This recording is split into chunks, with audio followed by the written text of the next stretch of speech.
The pen, a Mont Blanc Meisterstück Legrand, forged from deep black precious resin with platinum-coated fittings, felt unnaturally heavy in Alastair Vance's hand.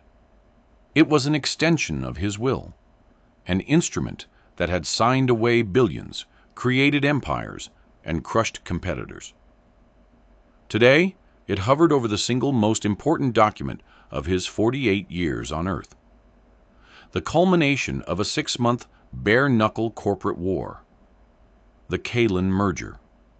A deal so vast it would reshape the city's skyline and redefine his legacy. The paper, a heavy, creamy stock, seemed to hum with potential energy. Across the vast obsidian table, Marcus Thorne of Omnicorp watched him, his smile a predatory slash of white in his tanned, patrician face. Marcus's eyes, the color of faded denim, held a glint of triumph. Alastair's own team, a row of impeccably tailored suits, held their collective breath, their faces a mixture of awe and avarice. The air in the penthouse boardroom on the 80th floor was thin, sterile, and silent, save for the whisper of the climate control system. Alastair inhaled that filtered air, the scent of money and power. He lowered the nib.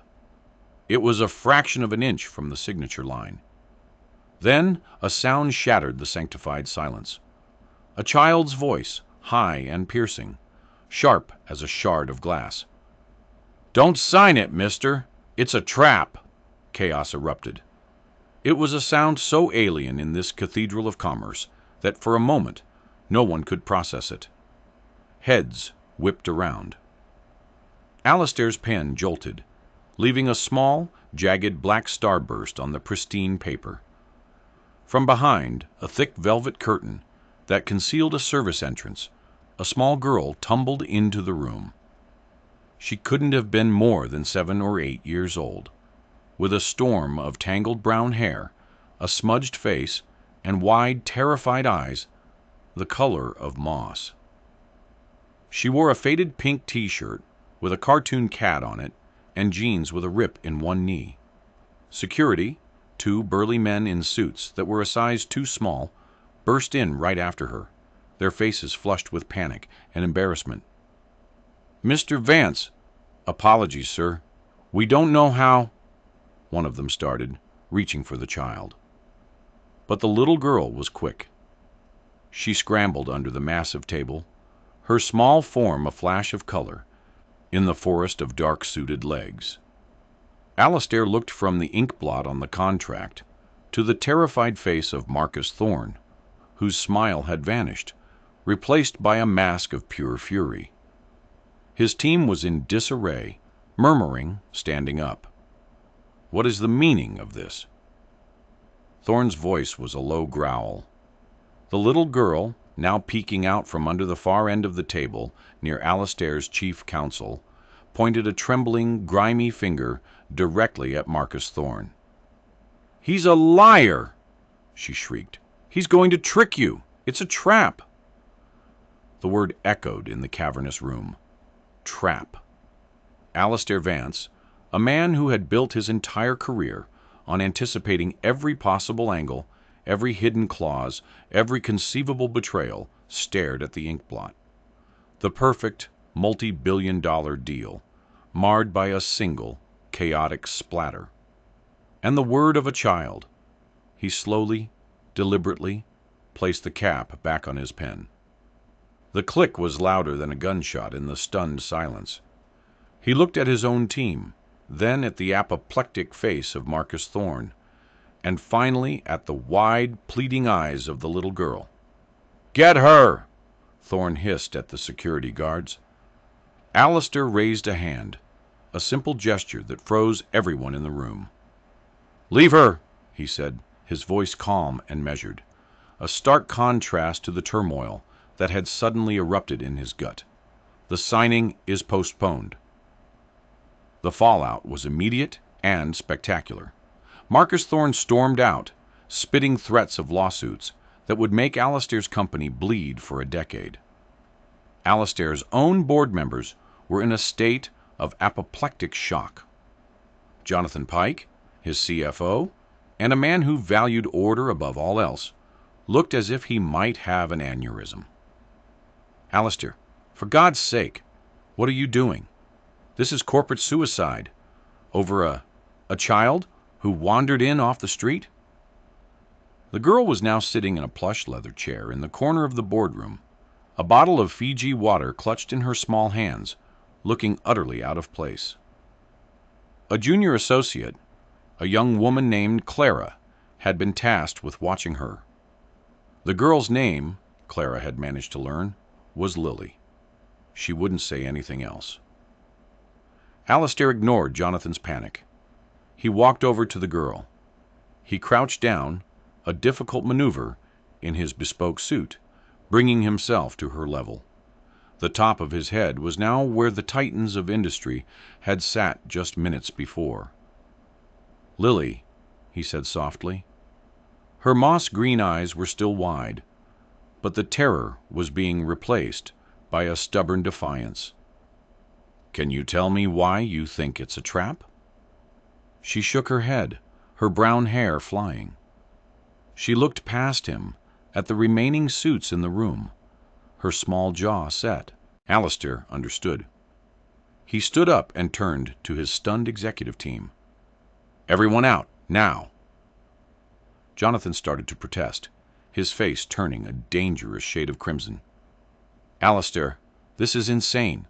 We have a fiduciary duty." "And my duty is to not walk this company off a cliff because I was too arrogant to listen." Alistair cut him off, his voice dropping to an icy calm that everyone in the room knew was far more dangerous than his anger. "Out!" They filed out, a funereal procession of expensive tailoring and shattered expectations, leaving Alistair alone in the vast, silent room with Clara and the little girl from nowhere. When the heavy oak doors clicked shut, a profound silence descended once more.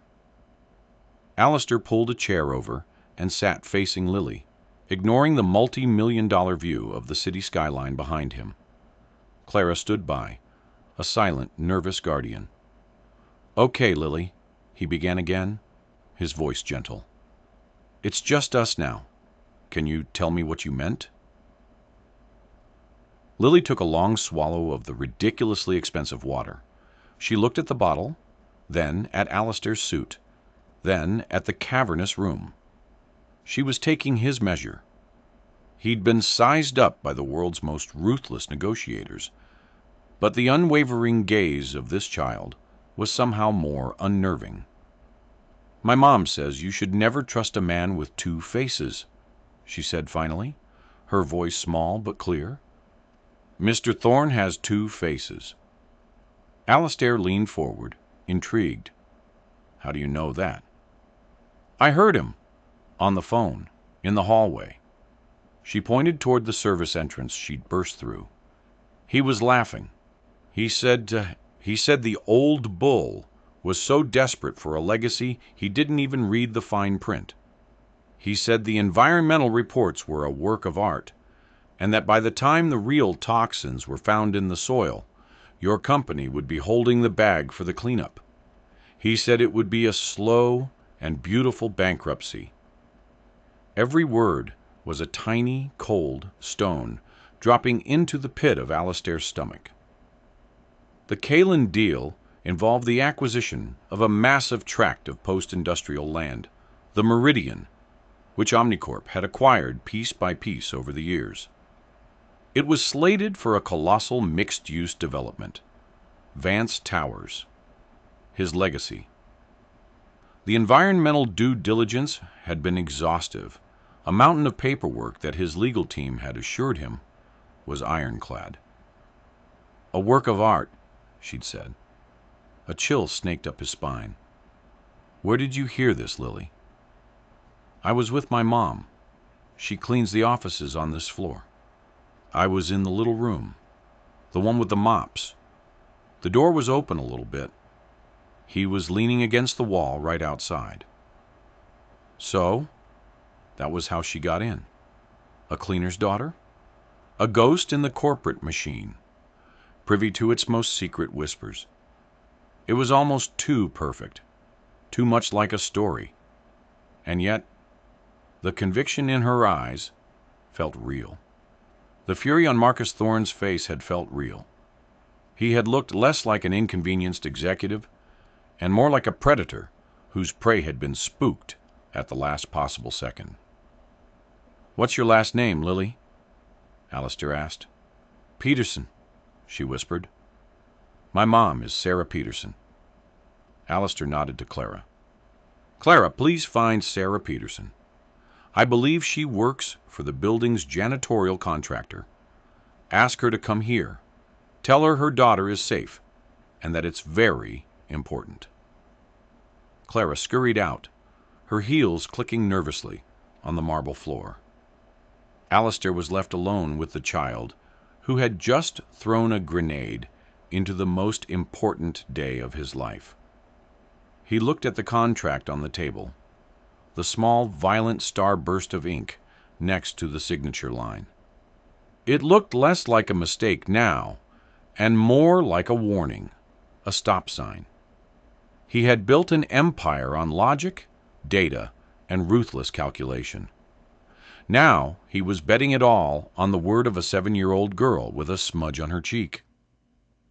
Sarah Peterson was a woman who looked like she carried the weight of the world on her shoulders, but had decided not to let it stoop her. She was tall and thin, with the same moss-green eyes as her daughter, though hers were etched with exhaustion and worry. She wore the drab-gray uniform of the cleaning service, and she clutched a worn cardigan around herself as if for protection. When she saw Lily, she rushed forward, scooping her up into a fierce hug. "Oh, Lily Bug, I was so scared. I told you to stay put." She looked at Alistair, her fear hardening into a protective maternal anger. "What's going on? What did she do?" Alistair stood, giving them space. He felt like an intruder in this raw, emotional moment. The world he inhabited was one of veiled threats and calculated pleasantries, not this fierce, open love. "Your daughter did nothing wrong, Miss Peterson," he said, his voice softer than he intended. "In fact, she may have just done my company a very great service. She was very brave." Sarah looked from Alistair to her daughter, her expression a mixture of confusion and suspicion. He explained what Lily had said, what she claimed to have overheard. As he spoke, Sarah's face paled. She sank into a chair, pulling Lily onto her lap. "We live in the Meridian," she said, her voice barely a whisper. "This deal, this development, it's going to tear down our home, our whole neighborhood." The pieces clicked into place. This wasn't just a random act of corporate espionage overheard by chance. This was personal. This child was fighting for her home. "Lily, why didn't you tell your mom what you heard?" Alistair asked gently. Lily buried her face in her mother's shoulder. "I was scared," she mumbled. "He sounded mean. I thought he'd be mad at Mom. But then today, I heard them talking on the TV in the break room about the signing. They showed your face and his." She pointed a phantom finger toward the door where Marcus Thorne had stormed out. "I knew I had to tell you. I had to stop it." Alistair felt a strange, unfamiliar emotion stir in his chest. It was a complex cocktail of guilt, admiration, and a profound, unsettling sense of responsibility. He had seen the Meridian only on blueprints and architectural models. He'd thought of it in terms of acreage, zoning laws, and return on investment. He had never once pictured a little girl in a pink t-shirt living there. He had never imagined a mother in a cleaner's uniform afraid of losing her home. They weren't numbers on a spreadsheet. They were Sarah and Lily Peterson. "Ms. Peterson," he said, leaning against the edge of the great obsidian table.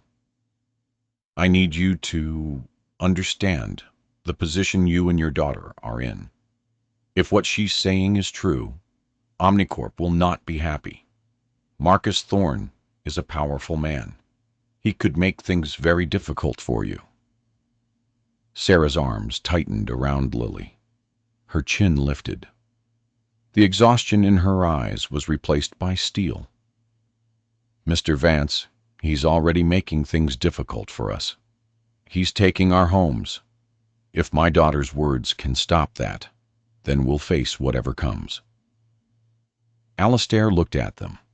The mother and daughter, a tiny island of defiance in his world of power and glass. He had a choice. He could dismiss this, appease his board, reschedule the signing, and crush this family's home into dust. It would be the smart, logical, profitable thing to do. Or he could listen to the small voice inside him, the one that had been silent for years, the one that was now stirring in response to a child's desperate plea.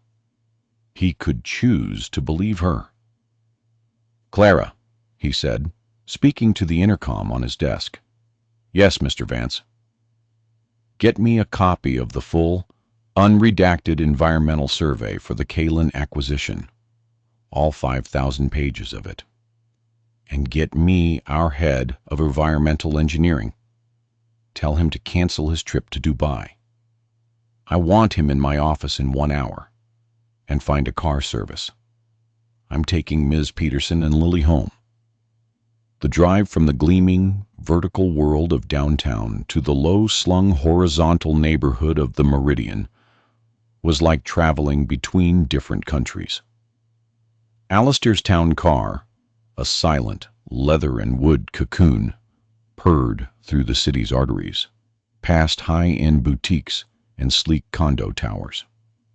Then, crossing a set of old railway tracks, the landscape began to change. The buildings grew older, shorter, made of brick and wood instead of glass and steel. The streets were lined with mature oak trees instead of decorative saplings in iron grates. The Meridian wasn't a slum, not by a long shot. It was a proud, aging neighborhood of small single-family homes, duplexes, and low-rise apartment buildings. It had the worn, comfortable look of a place where generations had lived and worked. There were community gardens bursting with late-season tomatoes, front porches with wind chimes, and kids playing street hockey. It was also, Alistair knew from the acquisition prospectus, profoundly undervalued real estate on the edge of the city's next wave of gentrification. A gold mine. He was here to strip mine it. The car pulled up in front of a modest 2-story brick building with a laundromat on the ground floor. Sarah and Lily lived in an apartment above it. "Thank you for the ride, Mr. Vance," Sarah said, her voice formal. She was still wary of him, and he couldn't blame her. He was the enemy, the man whose signature would sign the death warrant for her community. Lily, however, seemed to have adopted him. She turned in her seat and gave him a small, shy wave. "Bye, mister," she said. "Thanks for the fancy water." Alistair found himself smiling.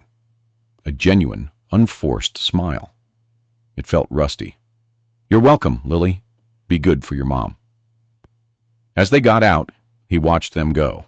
A mother and a daughter climbing the worn wooden steps to their home.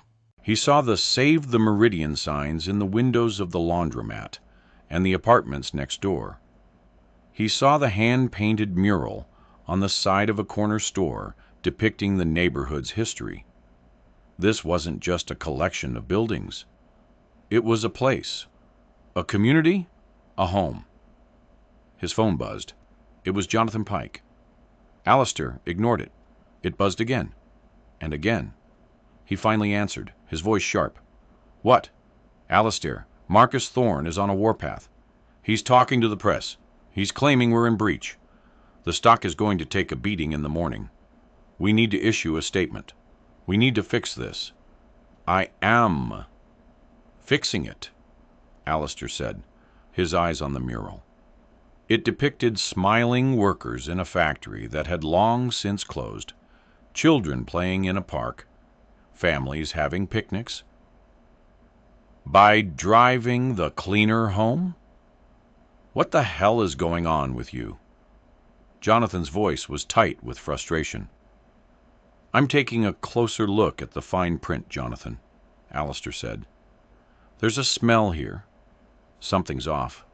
Cancel my afternoon. I'm going for a walk. He hung up before Jonathan could reply. He told his driver to wait for him and got out of the car. The air here smelled different. Not just the exhaust fumes, but the scent of damp earth from the gardens, frying onions from someone's kitchen, and the faint, sweet smell of fabric softener from the laundromat's vent. It smelled real. Alistair Vance, the man who lived in a penthouse and breathed filtered air, started walking through the neighborhood he had been planning to destroy. For the next 3 hours, Alistair walked.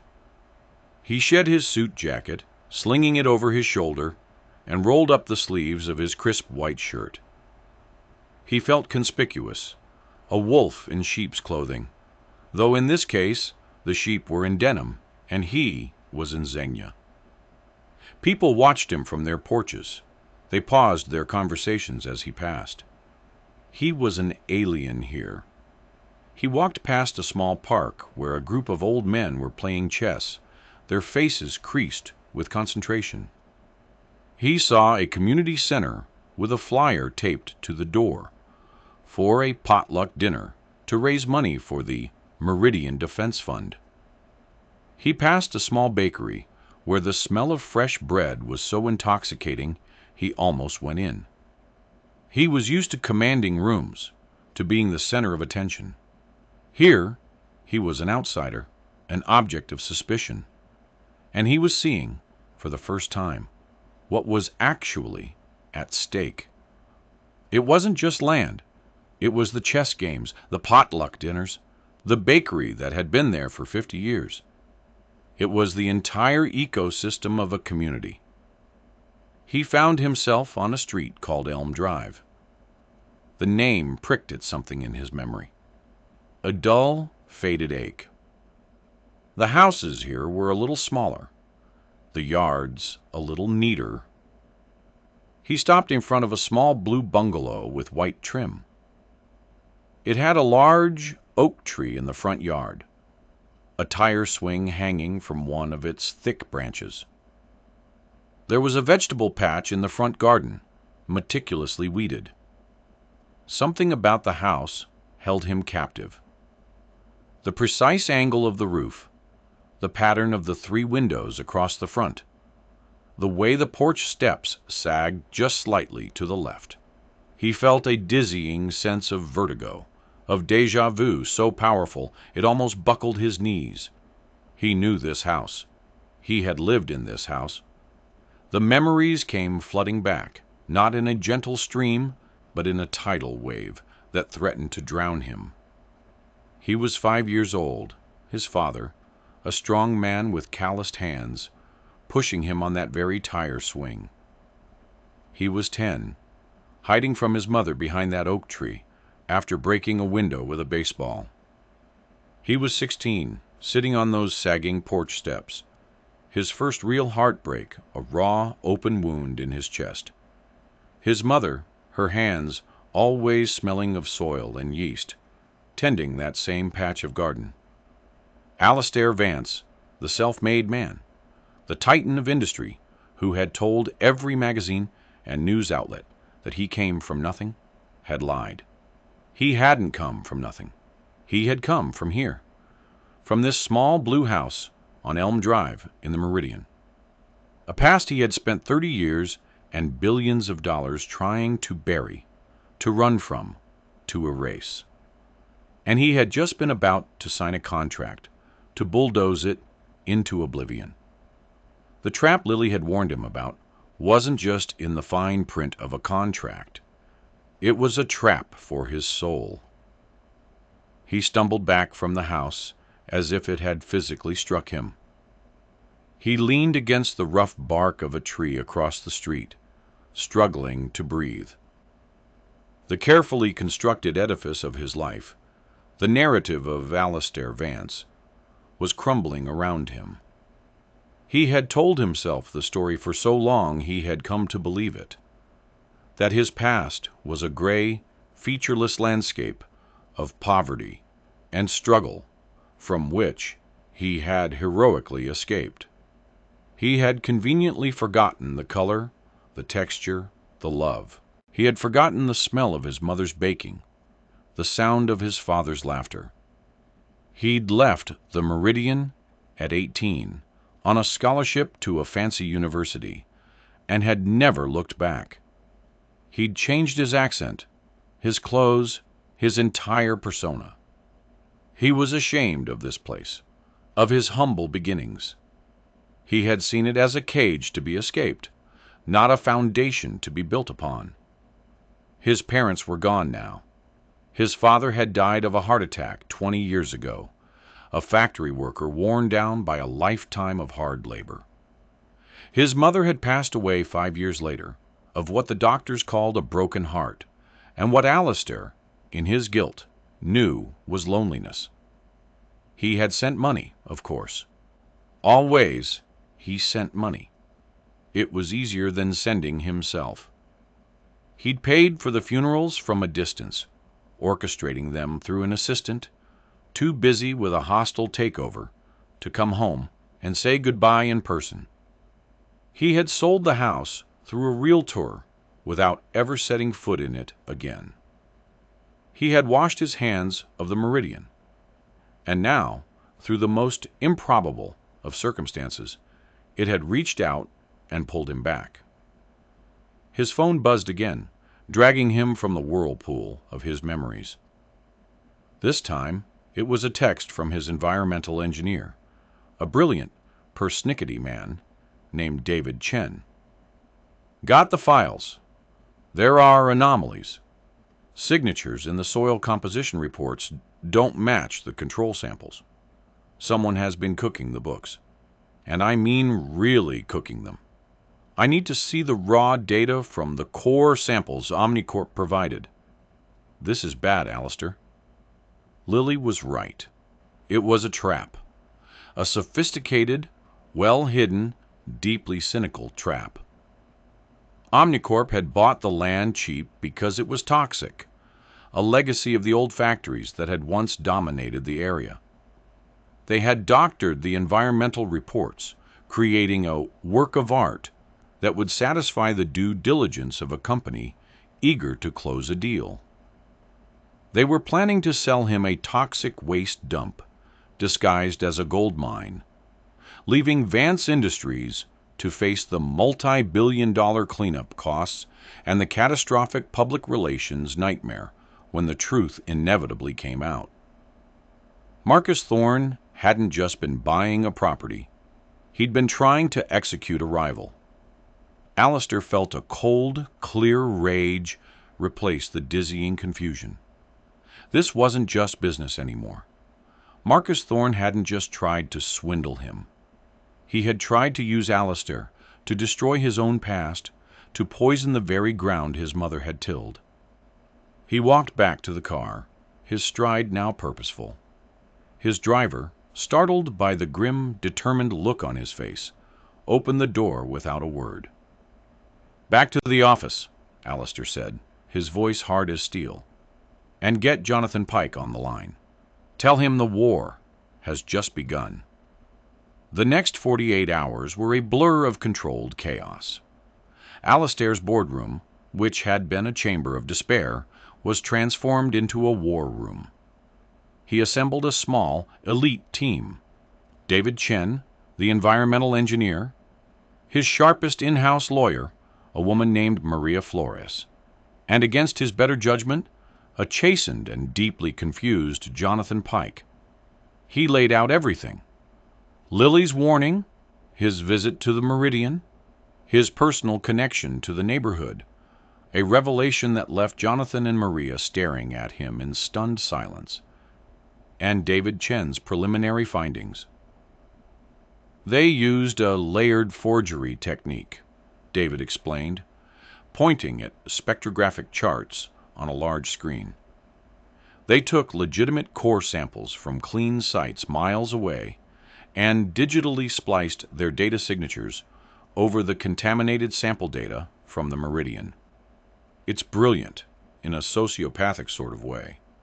Without the raw sample data, which I guarantee they've lost, it's almost impossible to prove in court. It becomes a battle of our experts versus their experts. So we're stuck? Jonathan asked, the color draining from his face. We pull out of the deal. They sue us for breach, and their forged documents hold up in court long enough to bankrupt us with legal fees. We don't pull out, Alistair said calmly. The team looked at him as if he'd lost his mind. We lean in. We find the proof. We find the person who did the forging. We find the original raw data. There's always a loose thread. We just have to pull it. His newfound purpose had given him a clarity he hadn't felt in years. He was no longer just fighting for a company. He was fighting for a piece of himself, for the memory of his parents, for a little girl in a pink t-shirt. For the first time in a long time, the stakes felt real. While David and Maria launched a deep-dive forensic analysis of the data they had, Alistair went back to the Meridian. This time, he didn't go as a corporate titan in a bespoke suit. He wore jeans and a simple polo shirt. He left his driver and his town car behind and took a taxi. He went to the community center, the one with the flyer on the door. Inside, the place was bustling. It smelled of coffee and old books. A group of seniors was playing cards at one table, and a gaggle of kids was painting at another.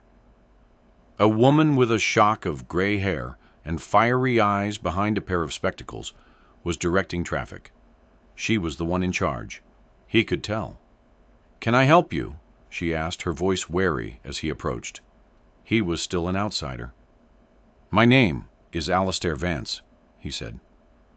A hush fell over the room. The card players stopped. The painters looked up.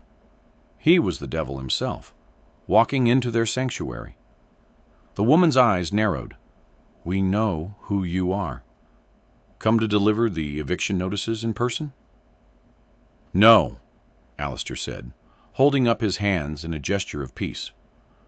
"I came to listen. I came to ask for help." He spent the next 2 hours in that community center, laying out a sanitized version of the story. He told them he had reason to believe Omnicorp had misrepresented the state of the property, and that he had paused the deal. He didn't mention Lily, not wanting to put her and her mother in the spotlight. He just said an anomaly had been discovered at the last minute.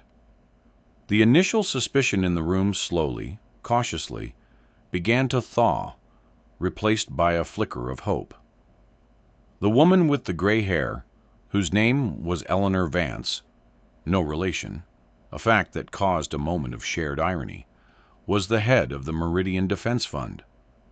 She was a retired history teacher who had lived in the neighborhood her entire life. "Omnicorp has been buying up property here for years," she told him, her voice filled with a quiet anger. "They use shell companies, pressure people with low-ball offers, threaten eminent domain. Most people sold, took the money, and ran. But some of us, this is our home. We stayed. We fought." Alistair listened as they told him stories. Stories of Omnicorp's intimidation tactics, of mysterious fires at properties that refused to sell, of a pattern of harassment that was clearly designed to drive the last holdouts away. A young man named Ben, a paralegal who was volunteering his time for the defense fund, had been compiling a dossier on Omnicorp's activities.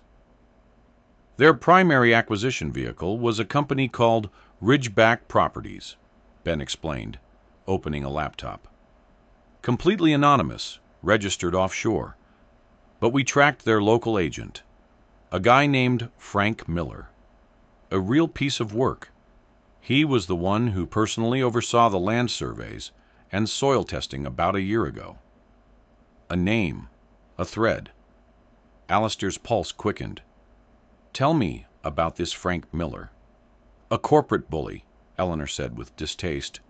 Drove a big, obnoxious truck, threw his weight around. We all assumed he was just some mid-level thug. He disappeared right after the surveys were done. Do you know where I can find him? Alistair asked. Ben shook his head. He vanished. His office is cleared out. Phone disconnected. It felt like a dead end. But then, one of the old men who had been playing chess, a man with a face like a road map and watery blue eyes, spoke up. I remember that fella, he said, his voice a gravelly rasp. Miller. Had a temper. Saw him one day, out by the old canning factory site, yelling at one of his own men. A young fella. Looked scared to death. Miller was screaming about a data breach and how the kid was going to ruin everything. Shoved the poor boy so hard, he fell. Did you know the young man? Alistair asked, leaning forward. The old man, whose name was Arthur, shook his head. Never saw him before or since. But I remember what Miller yelled. He called him by name. Said, You're finished, Peterson. You hear me? Finished. Alistair's blood ran cold. Peterson. It couldn't be. It was too much of a coincidence. Arthur, he said, trying to keep his voice steady. What did this young man look like? Skinny fella, brown hair. Looked like a stiff breeze would knock him over. Couldn't have been more than 20, 21. It wasn't Sarah's husband. Lily's father had died in a car accident years ago. But a brother? A cousin? The connection felt vital. He thanked them for their help, promising to keep them informed. He left the community center with a new sense of urgency. The conspiracy wasn't just corporate. It ran through the heart of the very community he was trying to save. He had to find Sarah Peterson.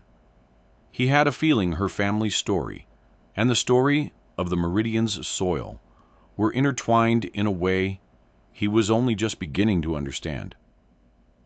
He found Sarah and Lily in the small park with the chess players.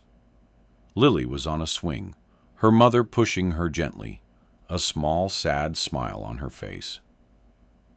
The late afternoon sun filtered through the leaves, dappling them in gold.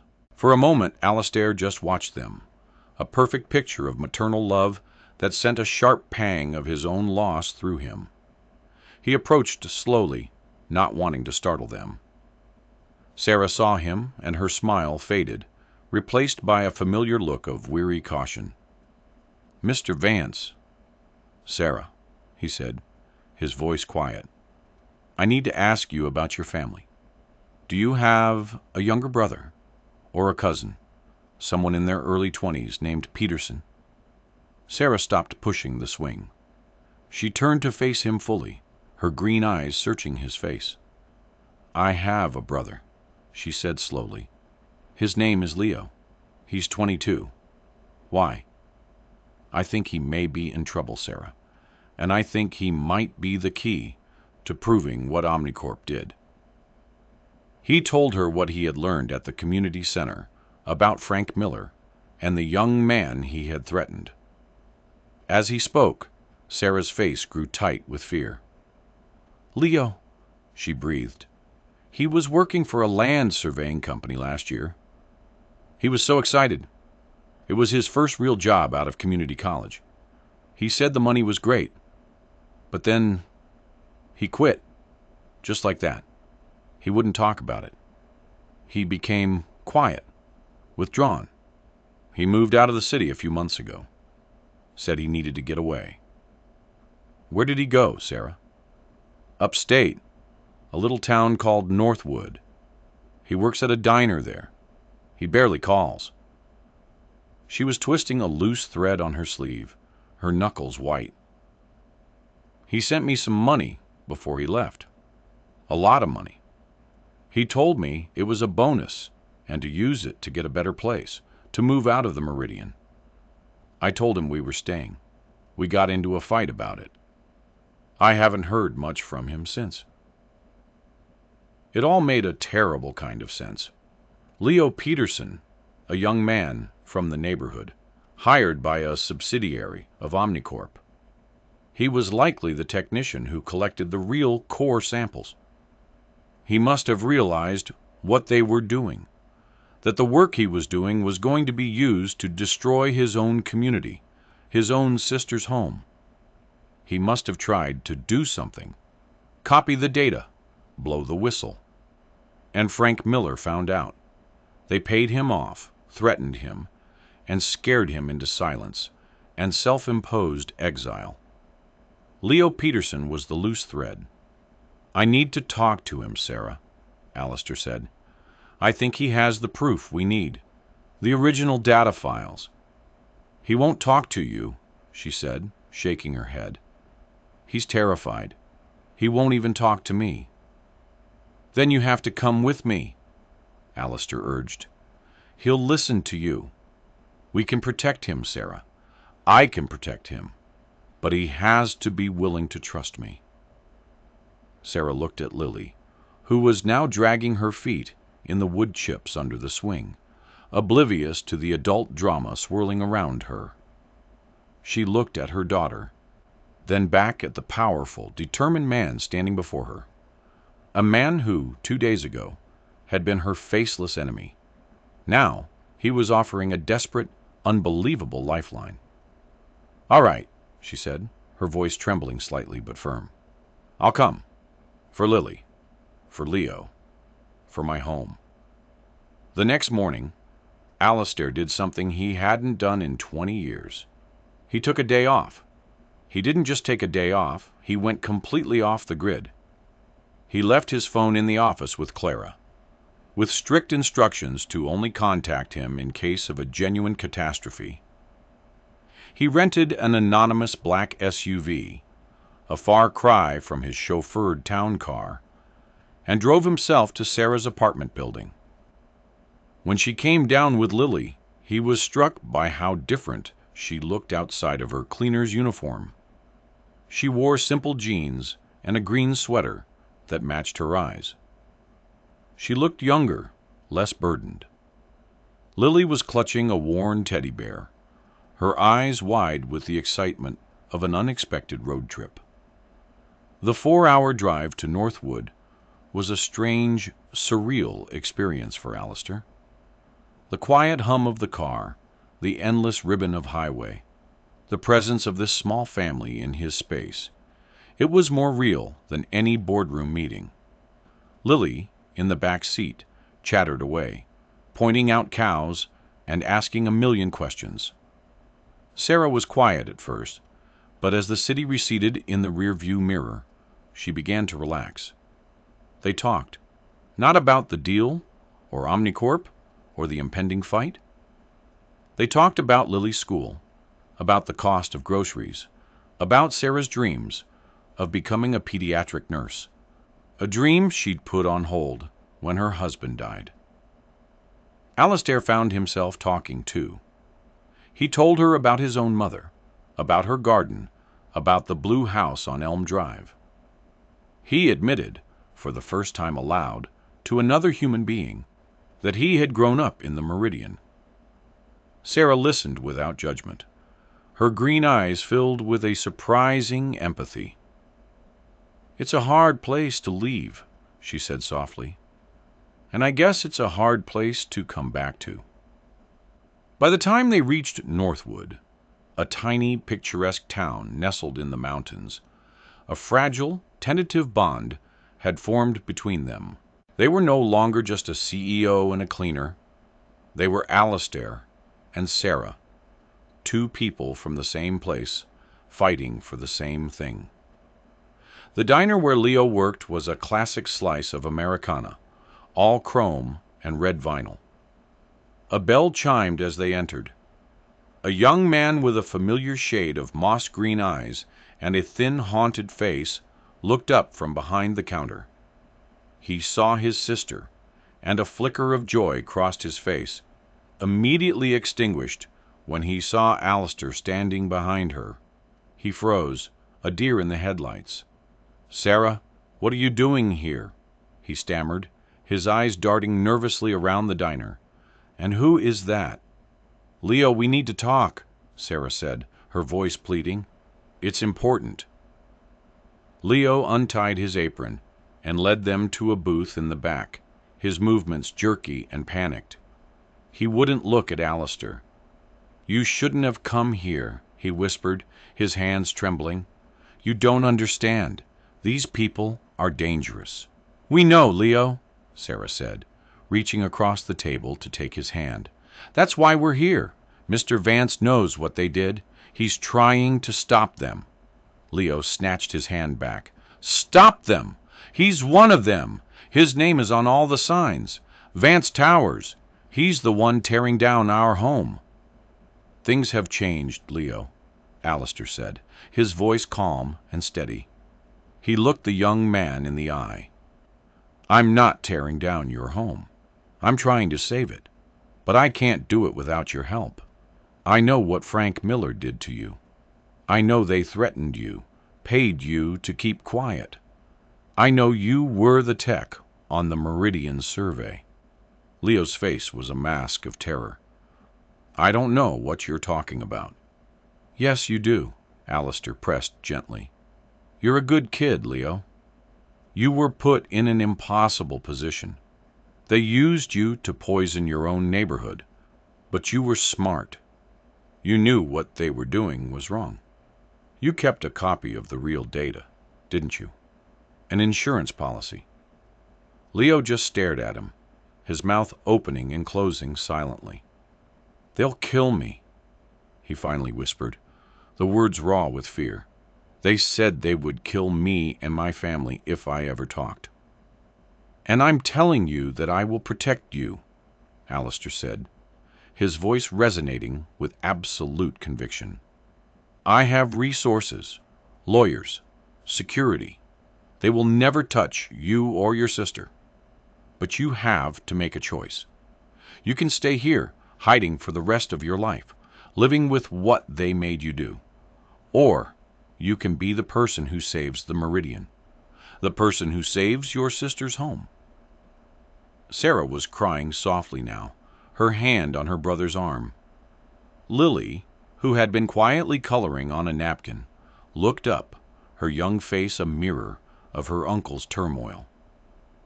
It was a long moment of silence, filled only by the distant clatter of dishes from the diner kitchen.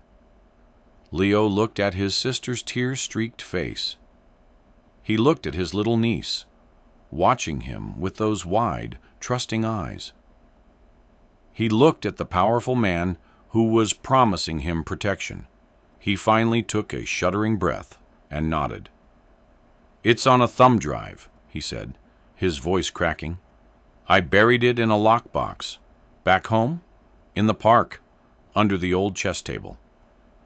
The drive back to the city was thick with tension and adrenaline. They stopped just outside the city limits, where one of Alistair's personal security details, a team of discreet, highly professional men, met them. Leo was visibly relieved to see them. He was now under the protection of a force far more powerful than Omnicorp's corporate thugs. They drove straight to the Meridian, arriving as dusk was settling. The park was quiet. Arthur and the other chess players were gone for the day. Under the watchful eyes of the security team, Leo led them to the heavy, bolted-down concrete chess table where he and his father used to play. He pointed to a loose paving stone at its base. With a crowbar from the car, they pried it up. Underneath, nestled in the dark, damp earth, was a small, waterproof lockbox. Leo produced a key from his wallet and opened it. Inside, cushioned by a wad of cash, the hush money, was a single silver thumb drive, the proof, the weapon they needed to bring down Marcus Thorne. Holding it in his hand, Alistair felt a surge of triumph so pure it was almost dizzying.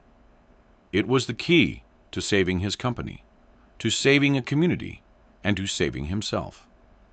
They had the trap. Now, it was time to spring it. The final confrontation did not happen in a boardroom.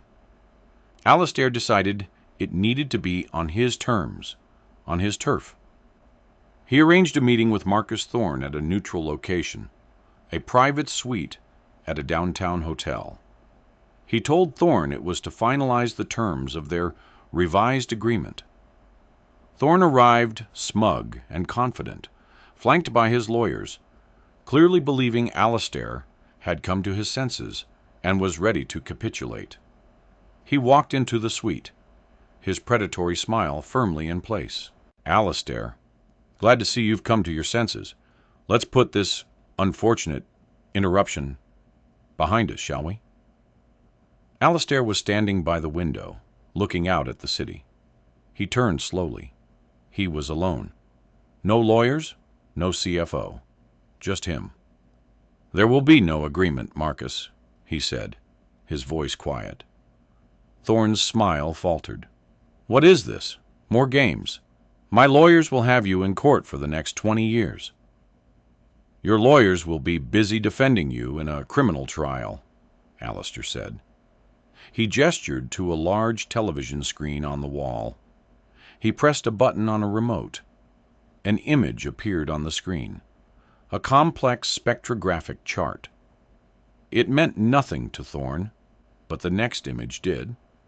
It was a high-resolution photo of Frank Miller, Thorne's fixer, and the next was a photo of a scared-looking young man, Leo Peterson. "We have it all, Marcus," Alistair said, his voice cold as ice. "The original, undoctored core sample data from the Meridian site. We have a sworn affidavit from the technician you hired to collect it, detailing how your man, Frank Miller, forced him to participate in a massive fraud. A fraud that would have bankrupted my company and poisoned an entire community." He let the words hang in the air. He watched as every drop of color drained from Marcus Thorne's face. The patrician mask crumbled, revealing the desperate, cornered rat underneath. This is slander. You have no proof," Thorne stammered, his bravado gone. Alistair smiled. It was not a pleasant smile. "The district attorney's office seems to think the proof is quite compelling, as does the Environmental Protection Agency. They're both launching full-scale investigations into Omnicorp as we speak. You tried to sell me a toxic waste dump, Marcus. You tried to make me the villain who destroyed my own childhood home." Thorne stared at him, utterly defeated. The trap he had so carefully set for Alistair had snapped shut on him instead. "You're finished," Alistair said, echoing the words of the old chess player. "You hear me? Finished." He turned and walked out of the suite, leaving Marcus Thorne to his lawyers and the ruins of his empire. He didn't look back. The news of Omnicorp's collapse and the criminal investigation into its executives sent shockwaves through the city. Vance Industries' stock, after a brief dip, soared to an all-time high. Alistair was hailed as a hero, a shrewd businessman who had uncovered a massive corporate fraud.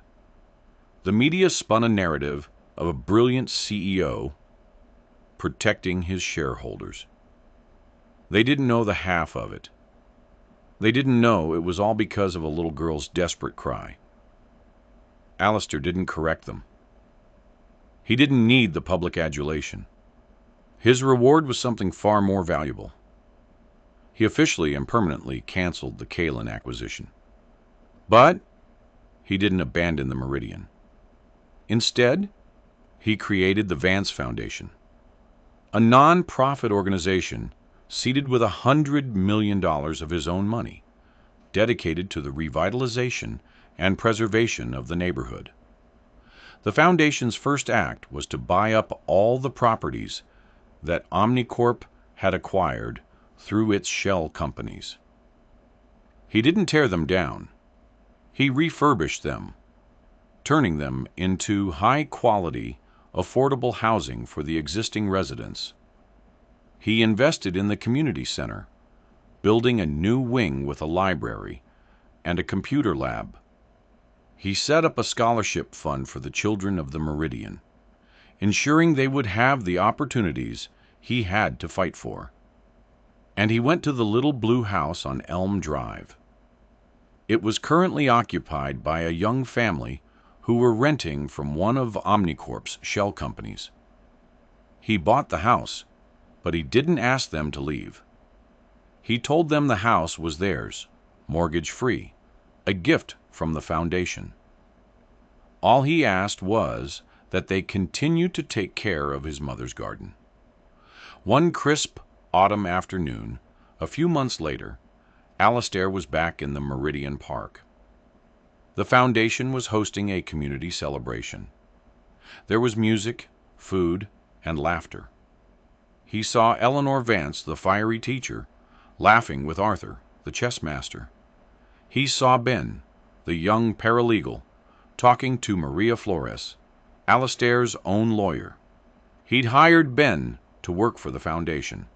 He saw Leo Peterson, no longer looking haunted, but confident and happy, standing with his arm around a pretty girl who worked at the local bakery. And then he saw Sarah and Lily. Sarah was wearing a nursing student's uniform. The Vance Foundation had paid for her tuition in full. She looked at him, and her smile was genuine, filled with a warmth and gratitude that made Alastair's heart ache in the best possible way. Lily came running up to him, holding a drawing. It was a picture of a tall man in a suit holding hands with a little girl in a pink t-shirt. Behind them was a blue house with a big oak tree. "It's for you," she said, beaming. Alastair took the drawing, his throat tight. He crouched down to her level. "It's the best deal I've ever seen, Lily," he said, his voice thick with emotion. He looked around at the vibrant, thriving community he had almost destroyed. He looked at the family he had, in a strange way, become a part of. His legacy wouldn't be a tower of glass and steel bearing his name. It would be this park, this community, this second chance. He hadn't just saved the Meridian. In the end, the Meridian and a little girl with moss-green eyes had saved him.